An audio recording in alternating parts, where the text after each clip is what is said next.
The snow fell in thick, silent curtains across the train platform as 25-year-old Catherine Winters stood clutching her worn leather suitcase, her cream-colored wedding dress a stark contrast against the gray winter evening. The lace veil that had belonged to her grandmother fluttered in the cold wind, and the golden glow of the station's gas lamps cast dancing shadows across her face as she searched the crowd for a man she had never met but had traveled 800 miles to marry.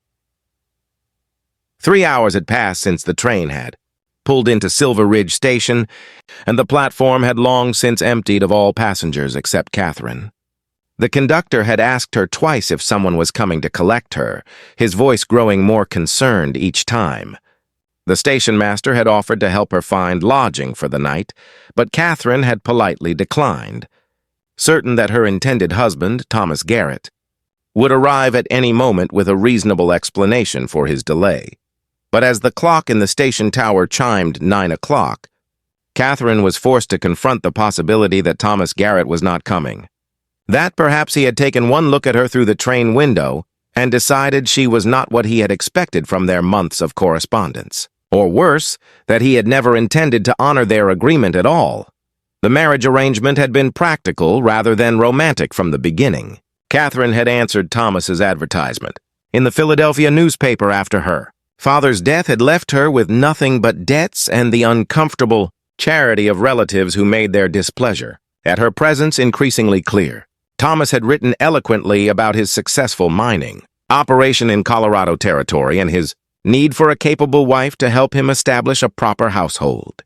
In the growing town of Silver Ridge, their letters had been cordial and businesslike, filled with discussions of household management, financial arrangements, and mutual expectations rather than declarations of affection. Catherine had found his straightforward approach reassuring after the flowery but ultimately meaningless courtship attempts she had endured from men who were more interested in her father's former wealth than in her as a person. Now, as she stood alone on an empty platform in a strange town with snow beginning to accumulate on her shoulders, Catherine wondered if she had made a terrible mistake in trusting a stranger's written promises. The sound of approaching footsteps on the wooden platform made her turn hopefully, but instead of Thomas Garrett, she saw a tall man in a dark coat walking toward her with the measured pace of someone accustomed to dealing with difficult situations. Even in the dim light, she could see the badge pinned to his vest that marked him as a lawman. "Miss Winters?" he asked, touching the brim of his hat respectfully. His voice was deep and gentle, with none of the harsh authority she might have expected from a frontier sheriff. "Yes." "I'm Catherine Winters," she replied, trying to keep the disappointment from her voice. "Are you here on behalf of Mr. Garrett?" The man's expression grew somber, and Catherine felt her heart sink even before he spoke. "I'm Sheriff Daniel Morrison, Miss Winters. I'm afraid I have some difficult news about Thomas Garrett." Catherine gripped her suitcase handle more tightly, steeling herself for whatever revelation was coming. "Mr. Garrett left town 3 days ago," Sheriff Morrison continued, his voice gentle but direct. "He received a telegram from San Francisco about a business opportunity and departed on the next train west. He left instructions for me to inform you that the marriage arrangement had been canceled." The words hit Catherine like physical blows. Not only had Thomas abandoned her, but he had done so with such casual disregard that he hadn't even bothered to send her a telegram warning her not to make the journey. He had simply left town and expected the local sheriff to clean up the mess of his broken promises. "I see," Catherine said quietly, her voice remarkably steady considering the turmoil in her chest. "Did he leave any funds for my return journey?" Sheriff Morrison's silence was answer enough. Catherine closed her eyes briefly, feeling the full weight of her situation settle over her like the falling snow. She was stranded in a strange town with barely enough money for a few nights' lodging, let alone passage back to Philadelphia where she was no longer welcome anyway. "Miss Winters," Sheriff Morrison said gently, "it's getting late and the snow is picking up. Why don't you let me help you find accommodation for the night? We can sort out the rest of your situation in the morning." Catherine looked up at this stranger who was showing her more consideration than her intended husband had managed, noting the kindness in his eyes and the genuine concern in his voice. He was probably in his early 30s, with dark hair touched by premature silver and the kind of weathered handsomeness that spoke of a man who worked outdoors and faced life's challenges head-on. "I appreciate your concern, Sheriff Morrison, but I don't want to be a burden on your community. I'm sure I can manage on my own." "I'm sure you can manage many things on your own, Miss Winters, but finding decent lodging in Silver Ridge after 9 o'clock in a snowstorm isn't one of them. The hotel is full of minors, and the boarding house is no place for a lady traveling alone." Catherine felt a flush of embarrassment at her circumstances. Here she stood in a wedding dress on a train platform, abandoned by a man who had promised to marry her, dependent on the charity of strangers in a town where she knew no one. "What would you suggest, Sheriff?" she asked, her pride warring with her practical need for shelter. "I have a spare room in my house," Daniel said simply. "My housekeeper, Mrs. Patterson, lives there as well, so it would be entirely proper. You could stay there while you decide what you want to do next." The offer was so unexpected and generous that Catherine found herself speechless for a moment. "You would do that for a complete stranger?" "You're not a stranger, Miss Winters. You're a lady who has been treated shamefully by someone who should have honored his commitments. And in Silver Ridge, we take care of people who need help." Before Catherine could respond, a small voice called out from the direction of the sheriff's office. "Papa! You said you'd be right back!" They both turned to see a little girl of perhaps 7 years old standing in the doorway of the sheriff's office, wrapped in a heavy coat and looking concerned about her father's extended absence. "I'm coming." "Emma," Daniel called back, then turned to Catherine with a slight smile. "That's my daughter. She's been helping me organize paperwork while I waited for your train to arrive." Catherine felt her heart constrict at the sight of the child. She had always imagined that marriage would eventually bring her children of her own, and seeing this little girl reminded her of all the dreams that had just been shattered along with her engagement. "She's beautiful," Catherine said softly. "Where is her mother?" Daniel's expression grew shadowed. "Emma's mother died 2 years ago in childbirth along with the baby. It's been just the two of us since then." The simple statement carried a weight of grief and responsibility that made Catherine understand why this man would offer shelter to a stranded stranger. He knew what it was like to have life's expectations suddenly torn away. Emma approached them with the fearless curiosity of childhood, studying Catherine with bright eyes that missed nothing. "Papa, why is the lady wearing a wedding dress? Are you getting married?" Daniel cleared his throat, clearly caught off guard by his daughter's directness. "No, sweetheart. Miss Winters came here to marry someone else, but those plans didn't work out." Emma considered this information with the seriousness of someone for whom adult problems were puzzles to be solved. "That's too bad," she said, then brightened. "But maybe it's good too, because now you can stay with us instead. Papa makes really good pancakes, and I know lots of games if you get bored." Despite everything, Catherine found herself smiling at the child's innocent optimism. "That's very kind of you, Emma. Your father is lucky to have such a thoughtful daughter." "I'm lucky to have him too," Emma replied matter-of-factly. "He reads me stories every night and lets me help with sheriff work sometimes." "Do you know any good stories?" "I know quite a few stories," Catherine admitted. "I used to teach school before I came here." Emma's eyes lit up with excitement. "Really? Papa's been trying to teach me reading, but he says he's not very good at it because he never went to school himself." Daniel looked slightly embarrassed. "I can read well enough for sheriff work, but Emma's getting to the age where she needs more proper education than I can provide." Catherine felt a spark of something that might have been hope. "Perhaps I could help with her lessons while I'm here. I'd be happy to contribute something useful in exchange for your hospitality."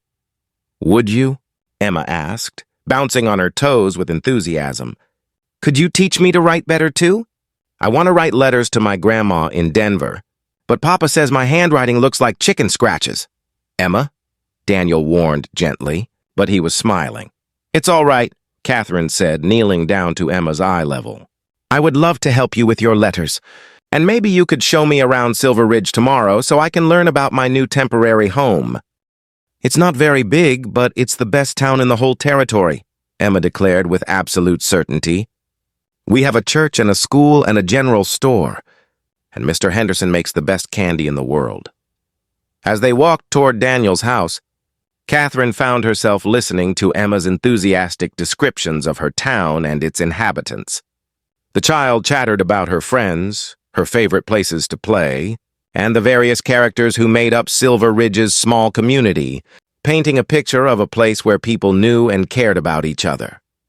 The Morrison house was a modest but well-maintained structure on a quiet street lined with cottonwood trees. Light glowed warmly in the windows and smoke rose from the chimney, promising warmth and comfort after the cold platform. Mrs. Patterson, the housekeeper Daniel had mentioned, turned out to be a comfortable woman in her 50s who took Catherine's unexpected arrival in stride, immediately setting about preparing the spare room and heating water for tea. "You poor dear," she said, bustling around with maternal efficiency. Traveling all this way only to be left stranded like a piece of unwanted luggage.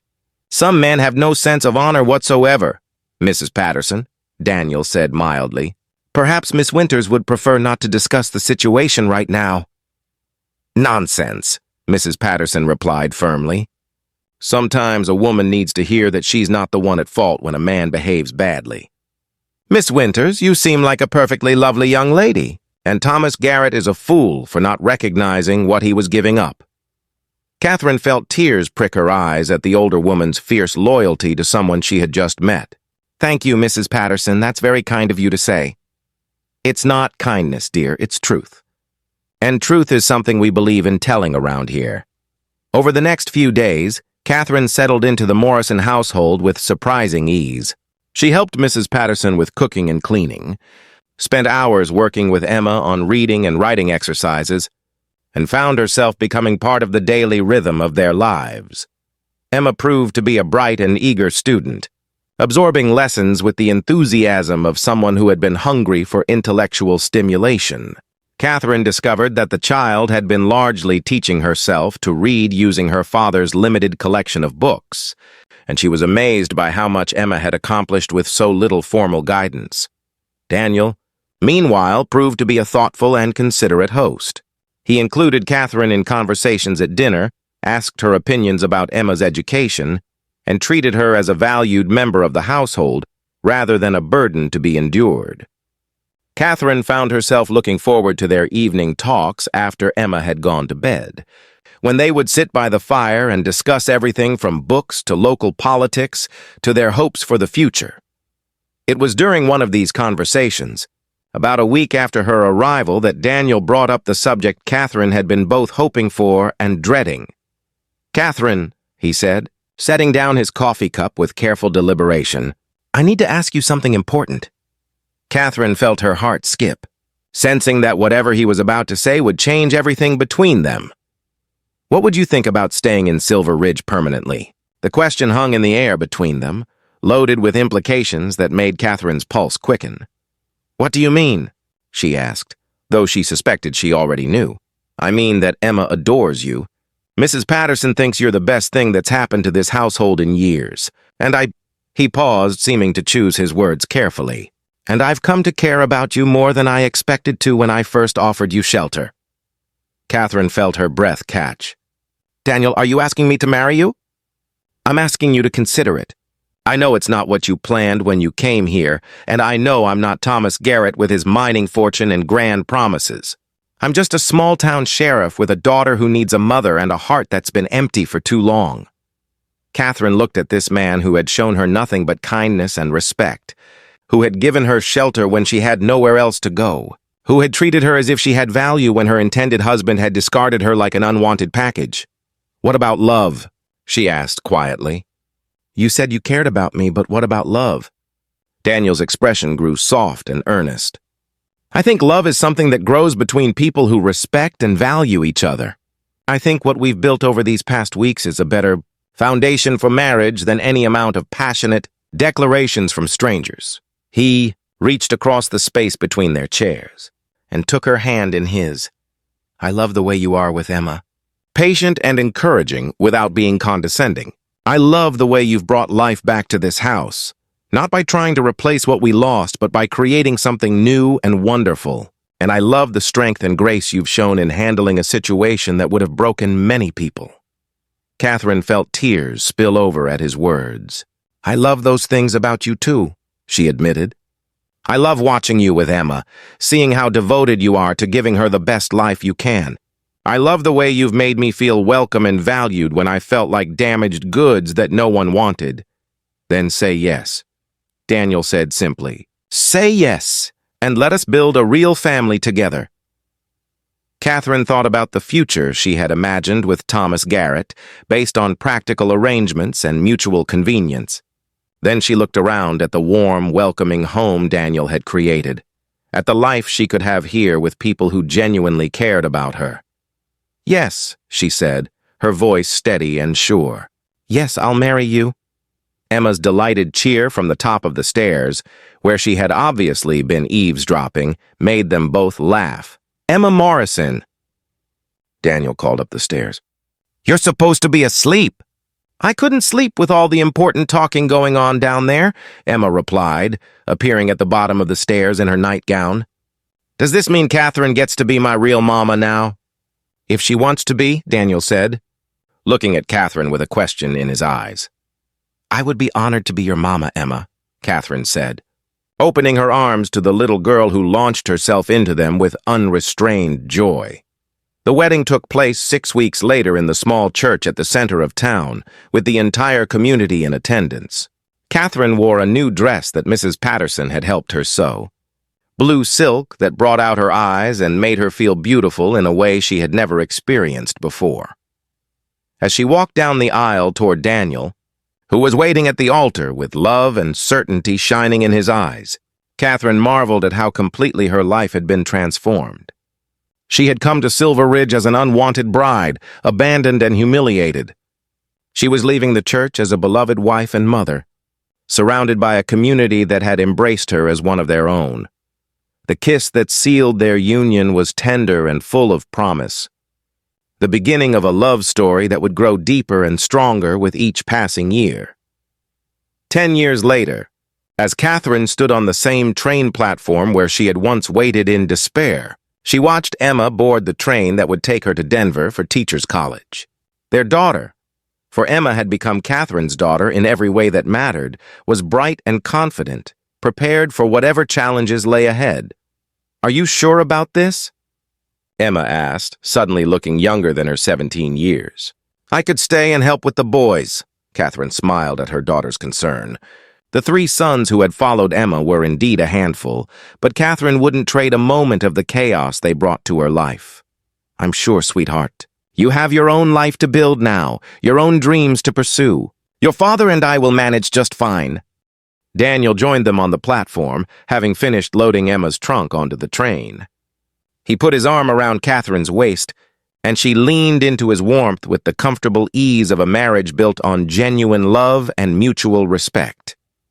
"Besides," Daniel added with a grin, "your mother has been talking about opening a real school here in Silver Ridge.